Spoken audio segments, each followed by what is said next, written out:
بسم الله الرحمن الرحيم. الأخوة المواطنون، الأبناء شباب مصر وشاباتها، أتوجه بحديث اليوم لشباب مصر بميدان التحرير وعلى اتساع أرضها. أتوجه إليكم جميعا بحديث من القلب، حديث الأب لأبنائه وبناته. أقول لكم إنني أعتز بكم رمزا لجيل مصري جديد يدعو إلى التغيير إلى الأفضل ويتمسك به ويحلم بالمستقبل ويصنعه.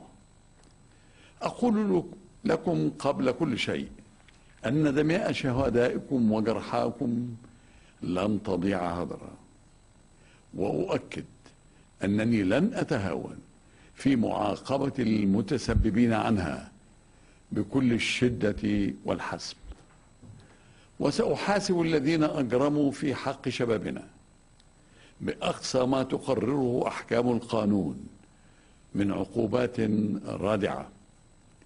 وأقول لعائلات هؤلاء الضحايا الأبرياء أنني تألمت كل الألم من أجلهم مثلما تألمتم، وأوجع قلبي ما حدث لهم كما أوجع قلوبكم.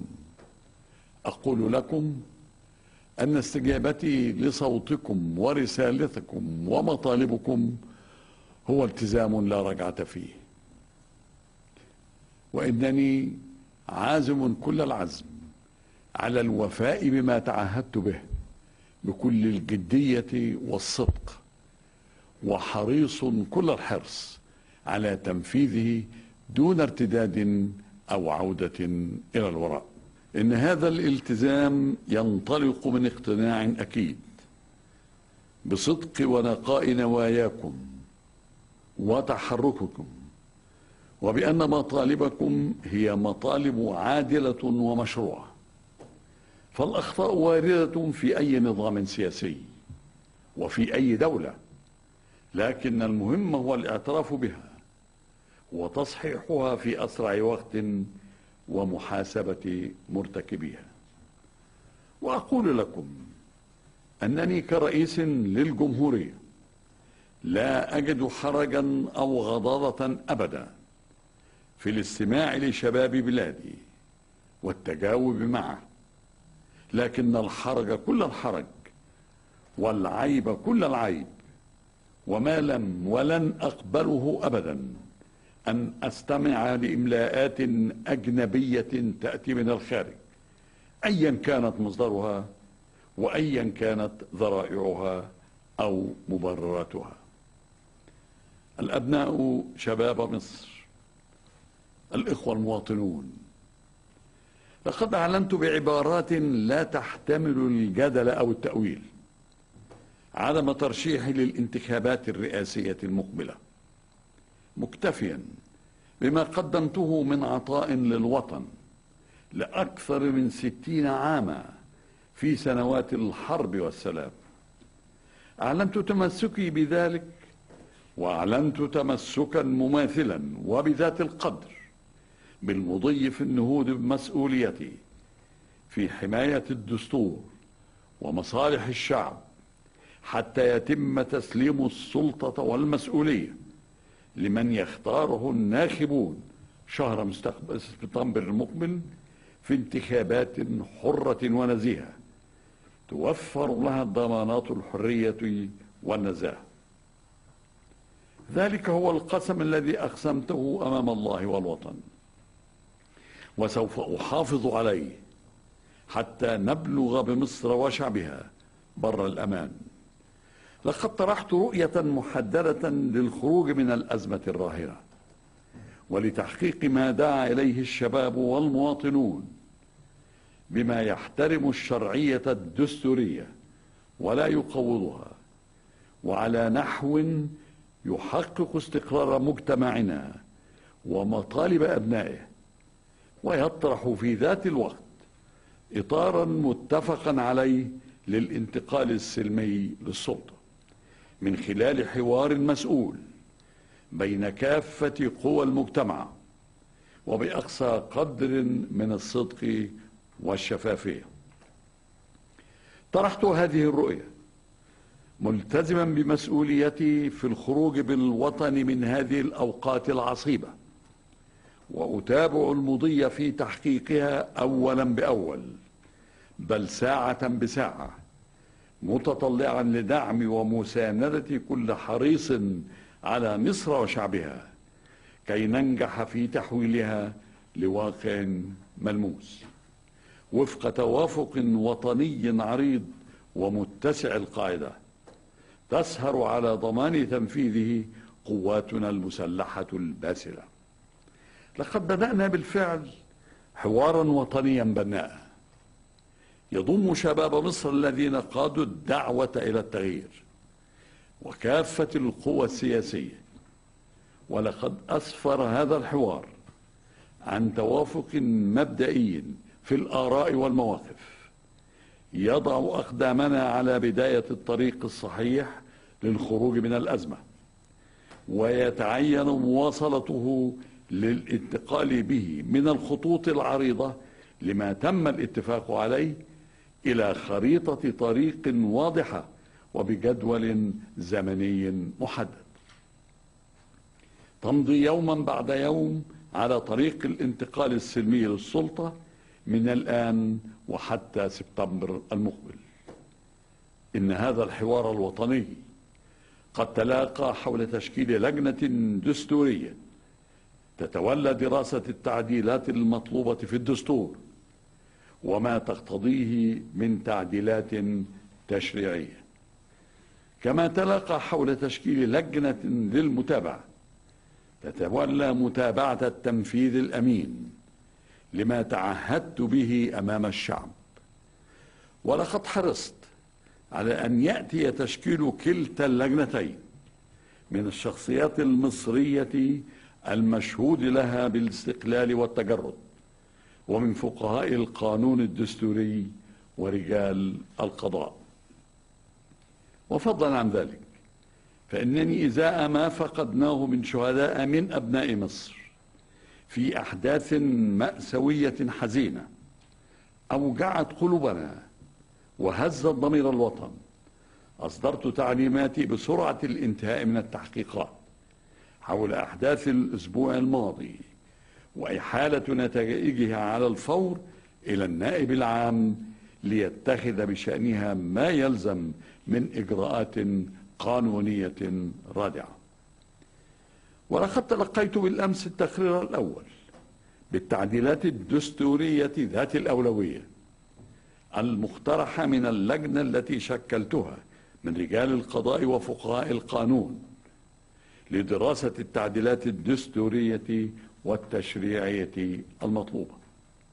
وإنني تجاوبا مع ما تضمنه تقرير اللجنة من مقترحات ومقتضى الصلاحيات المخولة لرئيس الجمهورية وفقا للمادة 189 من الدستور، فقد تقدمت اليوم بطلب تعديل 6 مواد دستورية هي المواد 76 77 88 و93 و189، فضلا عن إلغاء المادة 179 من الدستور، مع تأكيد الاستعداد للتقدم في وقت لاحق بطلب تعديل المواد التي تنتهي إلي هذه اللجنة الدستورية وفق ما تراه من الدواعي والمبررات.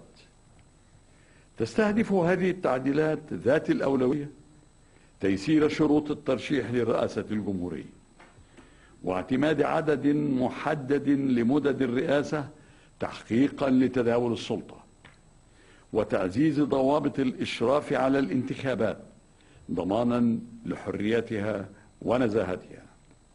كما تؤكد اختصاص القضاء وحده بالفصل في صحة وعضوية أعضاء البرلمان، وتعدل شروط وإجراءات طلب تعديل الدستور. أما الاقتراح بإلغاء المادة 179 من الدستور فإنه يستهدف تحقيق التوازن المطلوب بين حماية الوطن من مخاطر الإرهاب وضمان احترام الحقوق والحريات المدنية للمواطنين، بما يفتح الباب أمام إيقاف العمل بقانون الطوارئ فور استعادة الهدوء والاستقرار وتوافر الظروف المواتية لرفع حالة الطوارئ.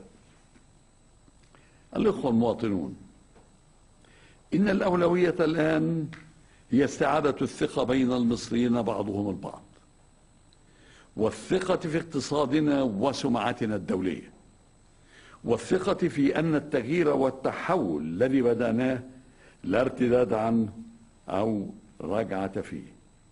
إن مصر تجتاز أوقاتا صعبة لا يصح أن نسمح باستمرارها، فيزداد ما ألحقته بنا وباقتصادنا من أضرار وخسائر يوما بعد يوم، وينتهي بمصر الأمر لأوضاع يصبح معها الشباب الذين دعوا إلى التغيير والإصلاح أول المتضررين منها. إن اللحظة الراهنة ليست متعلقة بشخصي، ليست متعلقة بحسني مبارك، وإنما بات الأمر متعلقا بمصر في حاضرها ومستقبل أبنائها. إن المصريين جميعا في خندق واحد الآن، وعلينا أن نواصل الحوار الوطني الذي بدأناه بروح الفريق وليس الفرقاء، وبعيدا عن الخلاف والتناحر، كي نتجاوز بمصر أزمتها الراهنة، ولنعيد لاقتصادنا الثقة فيه، ولمواطنينا الاطمئنان والأمان، وللشارع المصري حياته اليومية الطبيعية. لقد كنت شابا مثل شباب مصر الآن عندما تعلمت شرف العسكرية المصرية والولاء للوطن والتضحية من أجله. أفنيت عمرا دفاعا عن أرضه وسيادته، شهدت حروبه بهزائمها وانتصاراتها، عشت أيام الانكسار والاحتلال وأيام العبور والنصر والتحرير. أسعد أيام حياتي يوم رفعت علم مصر فوق سيناء، واجهت الموت مرات عديدة طيارا وفي أديس أبابا وغير ذلك كثير. لم أخضع يوما لضغوط أجنبية أو إملاءات، حافظت على السلام، عملت من أجل أمن مصر واستقرارها، اجتهدت من أجل نهضتها ومن أجل أبنائها. لم أسعى يوما لسلطة أو شعبية زائفة. أثق أن الأغلبية الكاسحة من أبناء الشعب يعرفون من هو حسني مبارك، ويحز في نفسي ما ألاقيه اليوم من بعض بني وطني.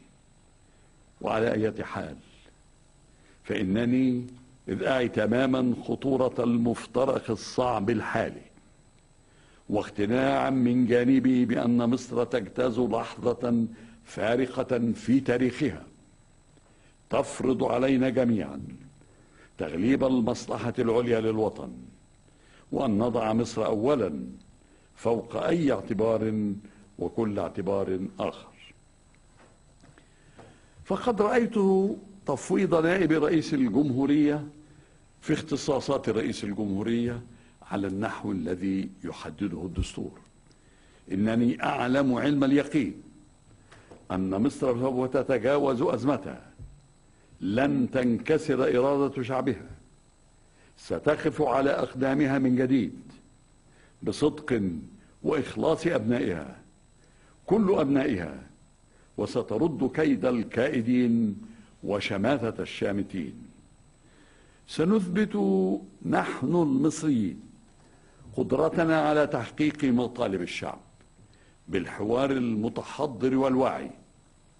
سنثبت أننا لسنا أتباعا لأحد ولا نأخذ تعليمات من أحد، وأن أحدا لا يصنع لنا قراراتنا سوى نبض الشارع ومطالب أبناء الوطن. سنثبت ذلك بروح وعزم المصريين وبوحدة وتماسك هذا الشعب، وبتمسكنا بعزة مصر وكرامتها وهويتها.